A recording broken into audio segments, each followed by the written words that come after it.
Hello everyone, welcome to another video. Today I'm bringing you a mapping build.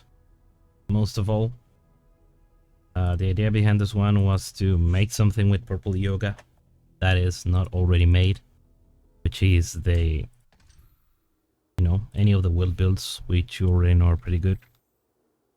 So the gist behind this one is I just want to have something to play when I'm on the phone. I'm on the go, or I'm doing something else and I still want to play the game, or I just want to play something chill to farm fast. So the idea behind this is get as much movement speed as you can, get as much AoE as I can, get explosions, and kill stuff. That's pretty much have one bottom build. The idea is just run and watch stuff die.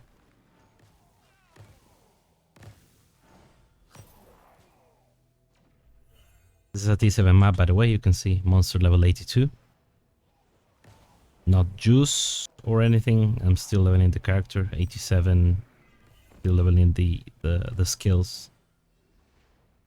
So a bit more damage can be obtained with some investment.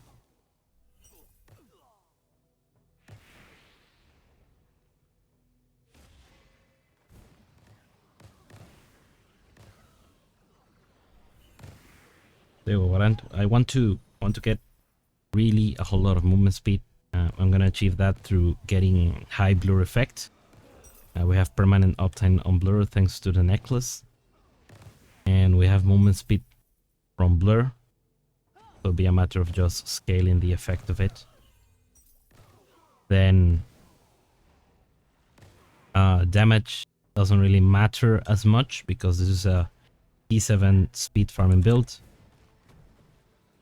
Maybe I can make it farm T8, but that is to be seen. Oh, I already have one ready, so I'm gonna do the Kraken Lady.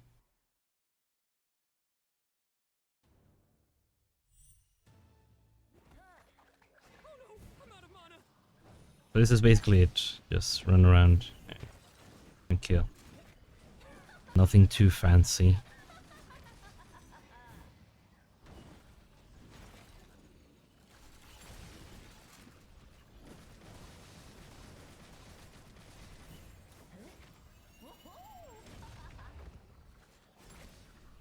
What I do want to talk about is I'm leveraging a few defensive mechanics which I quite like in this game.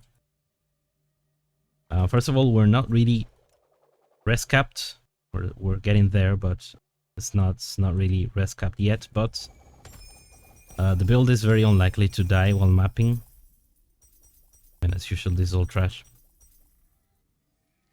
So we're gonna do a little dummy showcase. As I said, it's nothing extraordinary, but more than okay for T7 farming.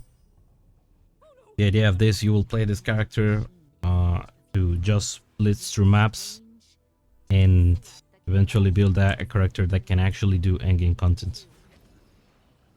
So the mechanics behind this Youga is that his damage really ramps up over time. As you can see on the top left corner, you see a counter. That is his space-time turbulence, I think it's called. And as that ramps up, the damage will continue to ramp up to a certain point at which you'll reach your maximum potential dot damage. So as you can see right now, it's 30 million. That is more than enough for the bosses and whatnot, but this is bound to increase because I still need to get a bunch of levels. So now, how are we doing this character? First of all, let's look at the skills. I'm using Life Syphon, and I'm scaling a bunch of AoE. That's how you can make Life Syphon pretty much kill stuff that is not really on the screen yet. We use Guard because Guard is a no-brainer for any channeling skill. You get a ton of defense and you get good damage. It's a good support skill. It's one of the best in my opinion. Shortened duration, or reduced duration as it should be called. You get less. Well, you get a reduced duration. I think this is a reduced duration multiplier. But you get a bunch of additional dot damage. control spell. We don't crit. Spells on this damage over time spells can't crit. So this is meaningless and we get a bunch of damage. Cataclysm.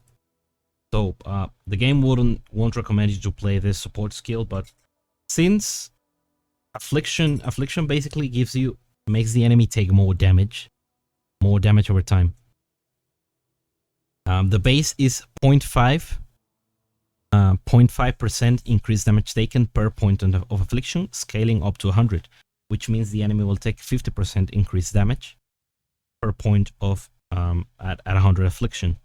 Now, every point of increased effect of affliction effectively increases the damage taken by the enemy by 0.27%, which at 100 stacks means 27% more damage taken by the enemies.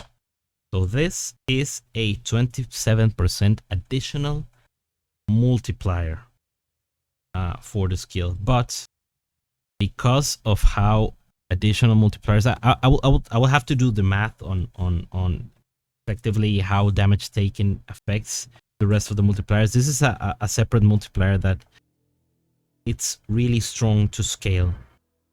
So this would compete with stronger multipliers like this one on damage. That's pretty good. If you don't want to use this, you can use Erosion Pen. Already you've seen Pen Amplification is more straightforward. You get 29% more additional damage to enemies that already have 100% affliction. This build inflicts 100% affliction every second, so that'll be a good one. And Erosion Pen. Damage over time in this game benefits from penetration, so you always want to have a high source of pen. For that same reason, we're using Soul Leeching Circle. Again, this is a running build. We have a lot of AoE, and as you can see, our Soul Leeching Circle is massive. Same thing with our Curse. Now, the best supports for this, in my opinion, are these ones. You could switch Mass Effect for Bloodbath as well, but it usually doesn't last that long, so I do prefer Mass Effect. Mania reduces the duration, but we have a lot of increased duration, so it's not a big deal. Shadow Dash, which I don't use a lot, but in certain maps where you want to, jump off of ledges and stuff like that, it's very nice to have. Mana Boil is mandatory for any spell build. It's the best. It's kind of your Bull's Rage for spell skills. You need to have this. You lose mana, but you can counteract that very easily with Magical Source and a little bit of Mana Regen, or pretty much only with Magical Source you counter Mana Boil. Even using Death Will, and still my drain is not nearly enough to leave me without mana. As you can see, I can cast and I still regen more than enough. So at this point I could even stop leveling Magical Source if required. So using Mass Effect, Mania, Bloodbath, and Death Will. All of these increase effects. This is the only increases effect that we can get. Why not Overclock? Overclock makes it so the skill gives you additional damage for other skills that you use while this is active, but makes it so after you use a skill 6 times, you lose the buff. So that will make Mana Boil a skill that you have to spam to keep up every time, and we don't want to play that way with this, so that's why we're not using Overclock. Soul Focus, it's pointless because the skill will be permanently on you until you reach out of mana. So as long as you can sustain the mana regen through Mana Boil, you don't need duration. The same reason why I don't need cooldown reduction, because the skill will never go. You'll never have to recast it. You cast it once and that's it. And that's why I just grab whatever increases the effect. So Death Will gives you a lot of increased effect, but it drains your life, your ES, and your mana. I'll show you later how I'm handling the ES degen. The life doesn't matter because we're on low life. But it gives you 39% increased effect at this level. This will go up. Bloodbath, after 10 seconds of having the skills, gives you 37% increased effect. Mania, 50% increase effect, reduces duration, it doesn't matter. And mass effect, you use this when you have 2 charges, so you're getting 28.5% increase effect. If you use it after that, you lose half of that, so you only want to use this once you have the charges. Then Entangled Pain, this curse increases dot taken, and you want Terrain of Malice, so it becomes an AoE around you. This reduces the effect, but what we're doing is getting Abysmal Hatred, which increases the effect, but reduces the radius. It doesn't matter that it reduces the radius because we have too much radius anyway, and extended duration. For auras, Magical Source, you need that because of what I explained earlier, Mana Boil. Precise Deep Pain is cheap, get it if you can. If you cannot, just use regular Deep Pain. This will give you some affliction inflicted per second. I don't need this, but of course this gives you more additional dot damage and some duration, which also translate to damage because of Reap. Energy Fortress is a low life energy build. You will want precise here. Same thing about Erosion Enhancement. Definitely you want a precise one. This is a multiplier. This is an increase. So it's both. It's really strong aura. Elemental Resistances. The precise one will give you max. So it's very strong. Oh yeah, I forgot I have the +3 -3 elemental, so that's why this is -1. Not a big deal, to be honest. But this is good if you're having trouble capping your resistances. If you're not, just change this for another aura. And Casual Channeling, what we're doing here is Delayed Pain is OP, especially if you have enough recovery of either life or ES. And we're using Shadow Swamp to reap every 2.6 seconds, a little bit less than that because of the reap recovery cooldown recovery, and it's a little bit more than 0.75 because of the reap duration that we have. I haven't calculated yet, but they work pretty well in increasing your damage, and this itself does a bit of damage, and it adds Weaken, which reduces damage the enemies give you, inflict on you, sorry. So it's very good. I like this one. I think it makes the build a lot better. Now gear, or no, let's go over talents actually. Any Erosion build will take Goddess of Darkness and Psychic. And the third is either Warlock or Soulbender. I like Soulbender a lot because we can get stuff like +3, which is a massive multiplier. If we want to aura stack, and we get, aura stack boots or a lot of sealed reservation elsewhere, we can use Blood Sacrifice to just push it a little bit further into those auras.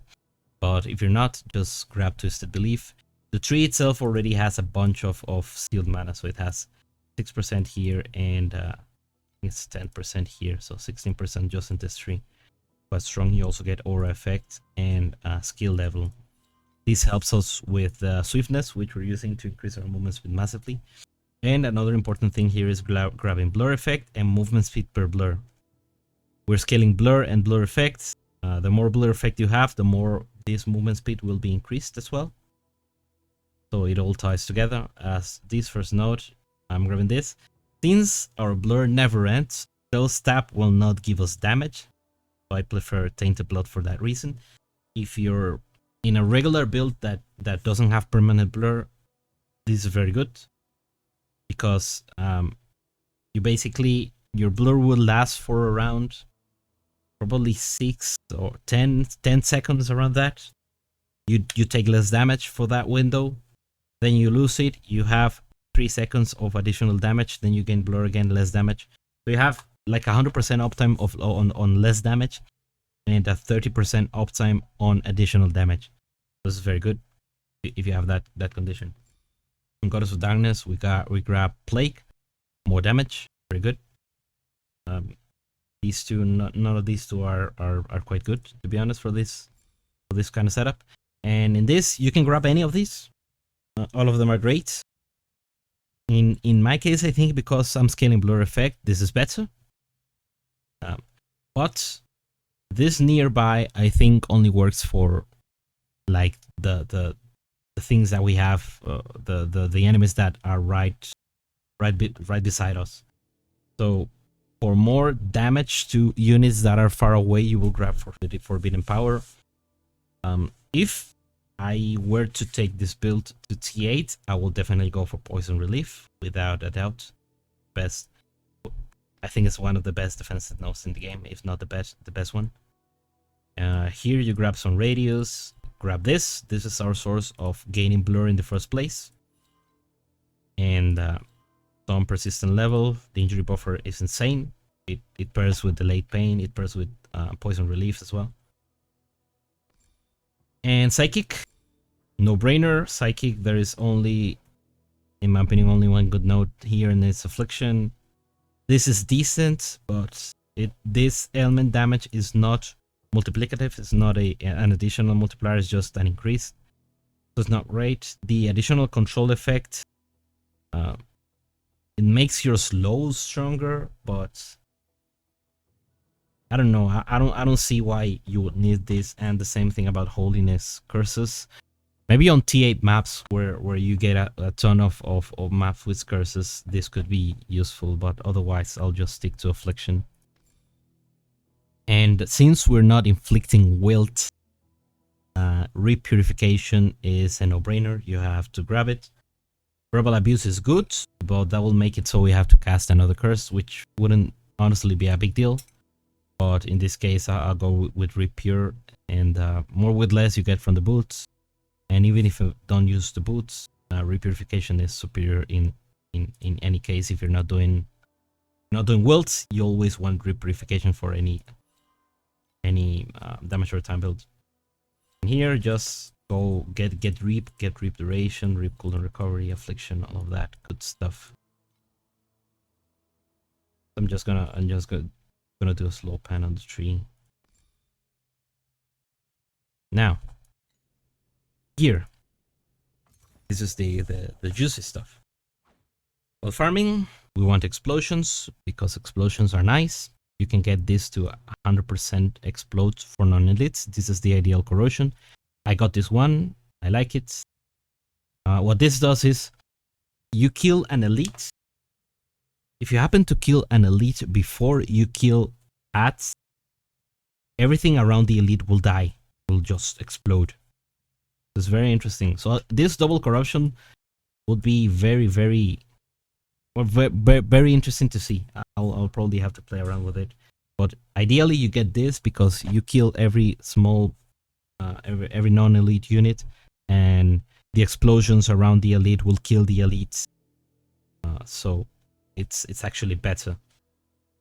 Now, Twilight Vestment, you know, any erosion build, any dot build that uses energy shield will want this probably. You get a bunch of energy shields, and the important part here is we're comboing the fact that we're reaping so constantly. We're also using the gloves, okay? So the gloves will reap whenever we reach max affliction. This amulet makes it so you inflict 1 affliction per second per blur rating you have. Since we have 100 blur rating always, this means that every second we inflict 100 affliction. That will mean that every 0.5 seconds on cooldown we will be reaping and removing the affliction, then inflicting the affliction back again. Since we reap every 0.5 second cooldown, Twilight Vestment makes it so we start recharging energy shields every time we reap. It also gives us a bunch of reap duration, which translate to a lot of damage in the end, and charge speed. Now, since we're always restarting our energy shield recharge, one thing I love to have is Barrier of Radiance. What this does is, for anyone who plays PoE, this is Wicked Ward. For anyone who does it, basically, energy shield recharge will always stop once you take damage. This is obviously awful if you have a dot, you know, if you have Ignite, or you're standing in some degen ground like the God of Might. So you spam your recharge skill, but but you're gonna die anyway because you cannot recharge or you're taking dot damage. So this basically makes you immune to that. Not immune, but it makes it so you can keep recharging. It increases massively the charge speed. So it's very good to do God of Might, this combo, or even if you don't have Twilight Basement, you can use the Force Start to force the Barrier of Radiance. So I love this one for any energy shield build. I think this is the best one to go for, and it's also rather cheap. Now, if you're rich, you can use the belts, Light Hunter belts, which also has energy shield recharge kind of stuff, but you need the corroded version, which is insanely expensive. So I'll just go with this. Why would you spend so much in a build that is just for T7 farming anyway? Other thing is resistance is good, and blur effect is good because of what I mentioned previously. King's Boon is very good for any dot build. You know, you get a keystone, not a keystone, a notable, a big notable, which gives you a lot of damage. You get movement speed, you get a reap source, and a decent amount of ES. The main usage of this one is to get generation of agility blessings. You know, every point of agility blessing makes you run faster, and that's what we want. We want speed. Blur effect, more speed, more damage. Very good. Or evasion as well. This is just a ring I'm crafting. Right now it's nothing really. I will just get a purple ring with a bunch of resistances, energy shield, and spell damage. That's all you need here. Now, weapon. Life Syphon is a channeling skill.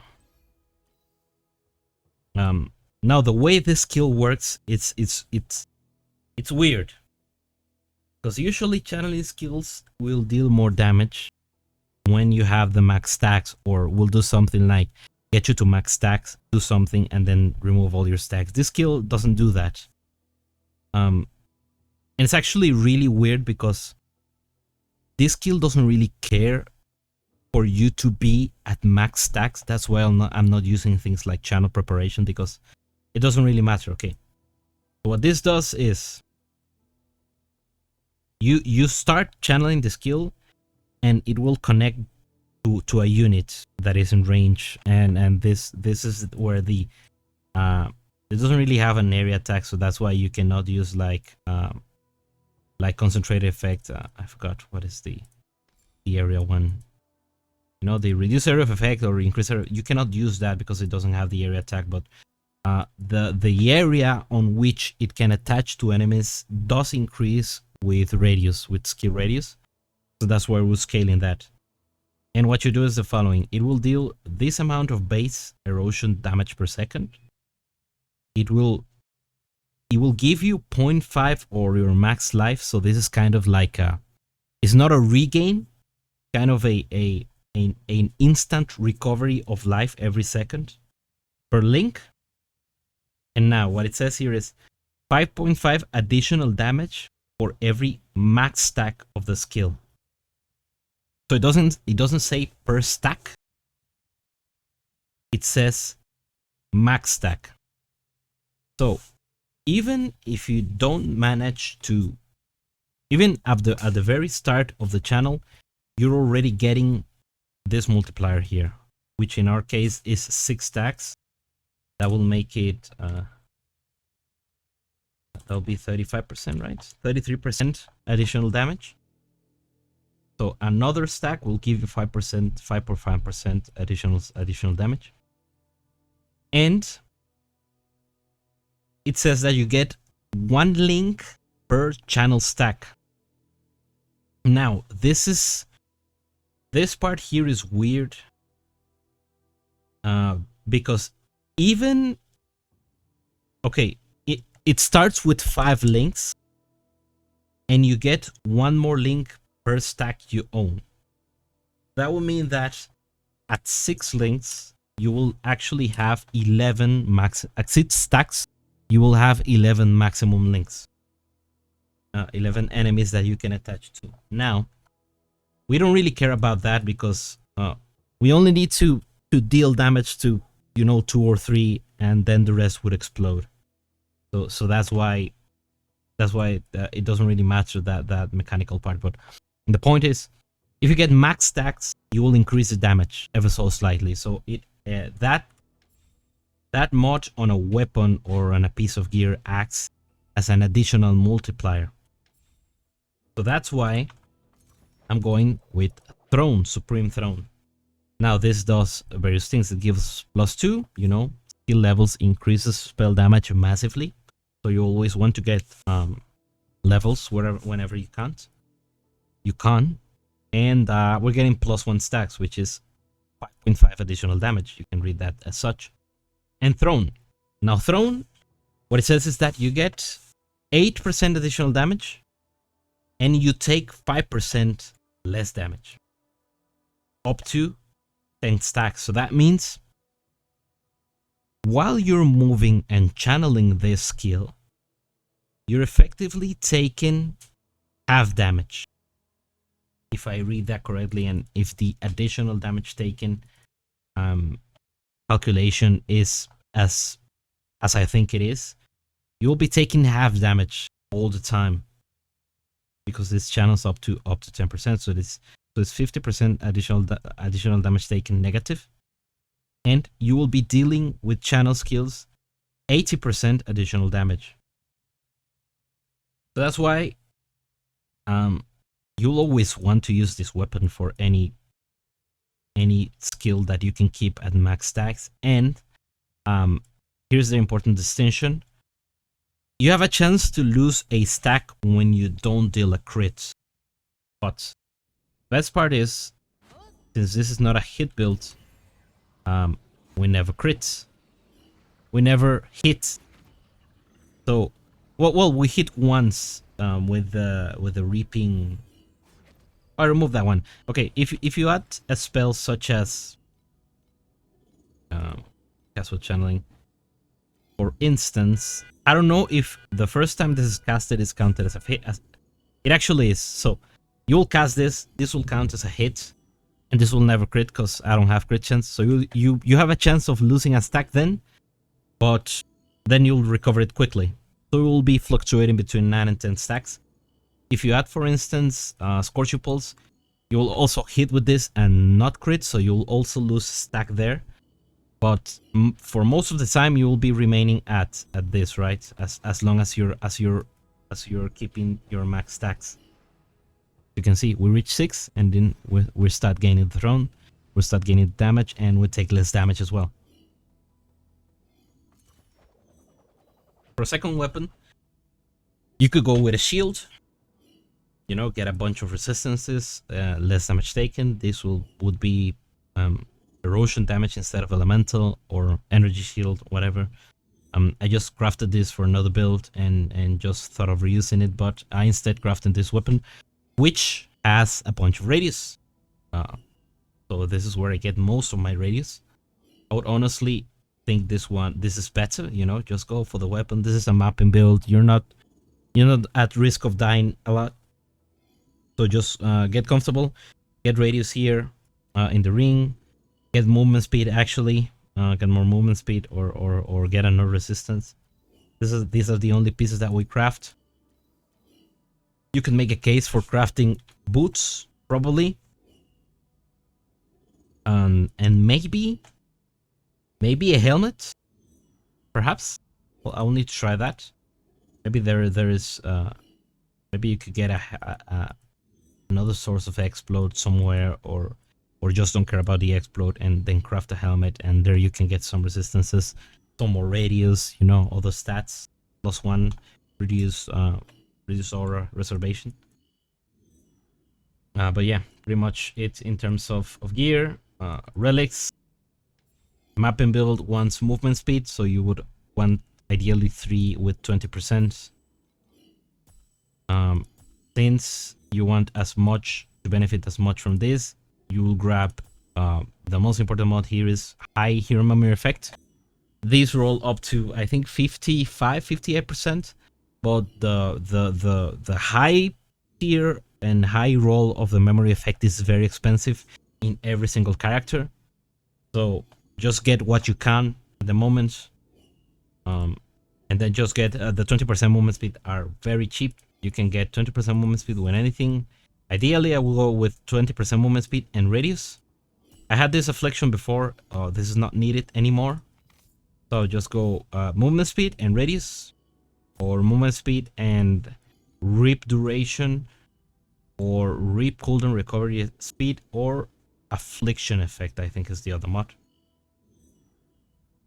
We're grabbing these. I'm not going to go into detail about how this character works at the moment, because that would extend the video like 30 minutes more. So I'm still figuring out how character works actually, and the ideal points, the memories, the relics. There's a bunch of variants. So once I have that figured out, I'll release a video just explaining overall how it works. But for now, what I know is that this combination has given me the most damage. You will never take this one, and there is a simple reason. If you take this one, that means you need to manually cast your hero skill. And why would you want to do that? That is very annoying. So that's why I take this one. This also makes something important. 40 radius, which is a lot. This is like 3 points in the passive plus 4. This is 36 plus 4. And it makes it so part of your skill radius will give you duration. That's why if you look at this one, the curses and the solitude circle, look how long they last.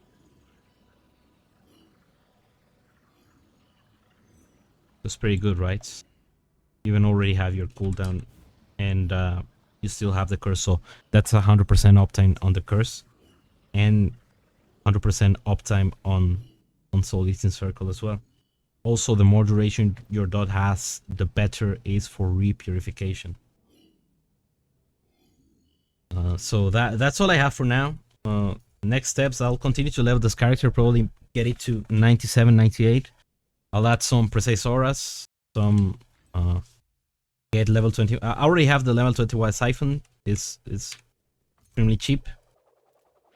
So like 3 to 5 FE. There are not many of them, but nobody seems to want them. So that's why I bought this one for 3 FE. I would get some other level 21, you know, precise auras 21 are pretty good. And the points I will put on next, I want to maximize this blur effect here. Get this blur effect and get more effect per life lost. Since we're reserving 99% of our life, this is 99% increased blur effect, which should be a lot more damage. You know, if you take a look at this, only with this node, no, this one. So if that is 30%, 30, you increase that by 0.99, that will make this node give us almost 60% additional damage. So it will be 59% additional damage just from completing this, plus the whole blur effect that we have elsewhere. So that's why I think the blur scaling is really strong. Well, anyone playing the Will build already knows that anyway. So that's all I've got for now. Anyway, thank you very much for watching, and whenever I have an update to this build, if I continue to play it, I'll post it here as well. Good day.